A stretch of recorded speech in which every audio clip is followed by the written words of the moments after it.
السلام علیکم ورحمۃ اللہ وبرکاتہ۔ امید کرتے ہیں کہ آپ سب خیر و عافیت سے ہوں گے۔ اللہ تعالیٰ آپ سب کو اپنے حفظ و امان میں رکھے، آمین۔ کیا مسلمان شرک کر سکتا ہے؟ رسول اللہ صلی اللہ علیہ وسلم نے اپنی امت کے شرک میں مبتلا ہونے کی خبر دی ہے۔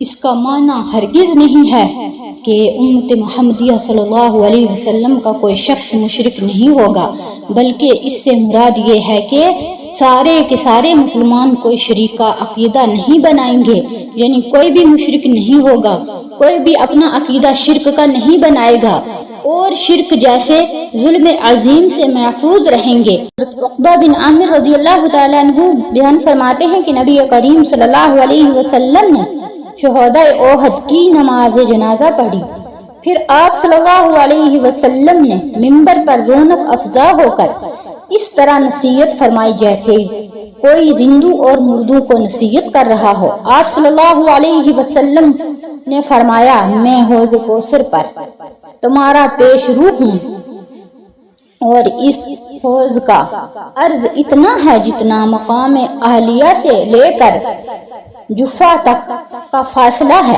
مجھے تمہارے متعلق یہ خدشہ ہے تو نہیں ہے کہ تم سب میرے بعد مشرک ہو جاؤ گے، لیکن مجھے تمہاری متعلق یہ خدشہ ہے کہ تم دنیا کی طرح رغبت کرو گے، یعنی تمہاری جو شوق ہے، تمہارا رغبت جو ہے دنیا کی طرف ہو جائے گا، مال کمانے کی طرف ہو جائے گا، ایک دوسرے سے آگے بڑھنے کی طرف ہو جائے گا، اور ایک دوسرے سے لڑ پڑو گے، اور لڑ کر تم کیا ہو جاؤ گے؟ ہلاک ہو جاؤ گے، جیسا کہ تم سے پہلے لوگ ہلاک ہو گئے۔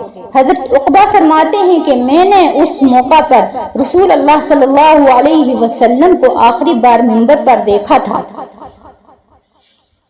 اس حدیث میں رسول اللہ صلی اللہ علیہ وسلم نے واضح طور پر بتا دیا ہے کہ امت مسلمہ بحیثیت مجموعہ شرک میں مبتلا نہیں ہوگی۔ پہلی امتوں نے اپنے نبیوں کو ہی معبود بنا لیا، مگر امت مسلمہ، امت محمدیہ میں ایسا کوئی عقیدہ ایجاد ہوا نہیں ہوگا۔